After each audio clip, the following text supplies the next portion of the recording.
Пайгамбарыбыз Арафа күнү Арафат тоосунда Алла Тааладан көптөгөн жакшылыктарды өзүнө үммөтүнө сураган, көптөгөн жамандыктан өзүнө жана үммөтүнө пана тилеген.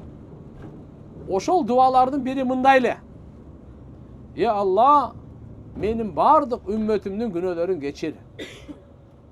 Залым үммөттөрүмдүн күнөөсүн кечир деген дуа бар эле.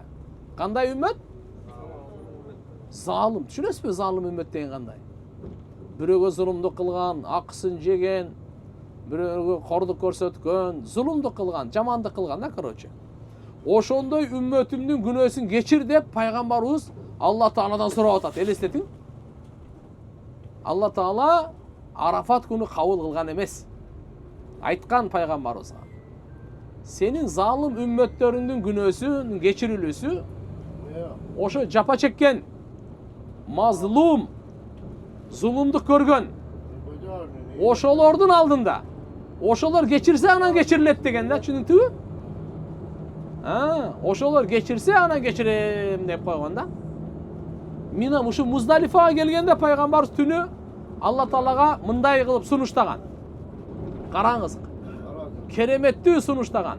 Мындай деген: Я Алла, менин залым үммөттөрүмдүн күнөөсүн кечирип койчу. Десе Алла Таала баягы жоопту айткан. Залым үммөттөрүңдүн күнөөсү ошо зулум чеккен адамдардын алдында кечирилүүсү, то есть. Алла пайгамбарыбыз мындай деп атат: Я Алла, сен ошол зулум чеккен үммөтүмө зулум чеккенине жараша бейиш берсең разы болуп калат. Зулум чеккенине жарашачы? Разы болуп калат. Анан кийин менин залым үммөтүмдү кечирип коесуң да сен айткан да. Ошондо Алла Таала макул деп койгон да. Пайгамбарыбыз бамдат намаз окугандан кийин ушунчалык кубанып, курсант болуп, настроение 5. Hazret Abu Bakr Umar разияллаху анху айткан: Я Расулалла, жүзүңүздөн кубаныч кетпесин. Сиз бул учурда күлбөйт элеңиз, сүйүнбөйт элеңиз. Эмне себеп деди? Пайгамбарыбыз айтты: Шайтанды көрдүм деди. Алла Таала ушинтип залым үммөтүмдүн күнөөсүн кечирем дегенде, шайтанды көрдүм. Өзүнө өлүм тилеп атканын, чачын жулуп атканын, башына топурак таштап атканын көрдүм дейт. Ошону көрүп күлдүм дейт, сүйүндүм дейт. Карачы. Ошол Муздалифанын түнүндө болгон. Качан болгон экен? Курбан айттын түнү болот тугандар.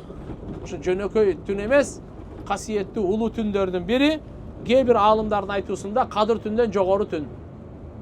Кадыр түн барго? Ошондон дагы жогорку түн дейт бул. Андан абзел, андан жакшыраак түн дейт. Муздалифанын түнүнчү, Кадыр түндүн түнү. Мына ошол өрөөн тугандар полный Муздалифа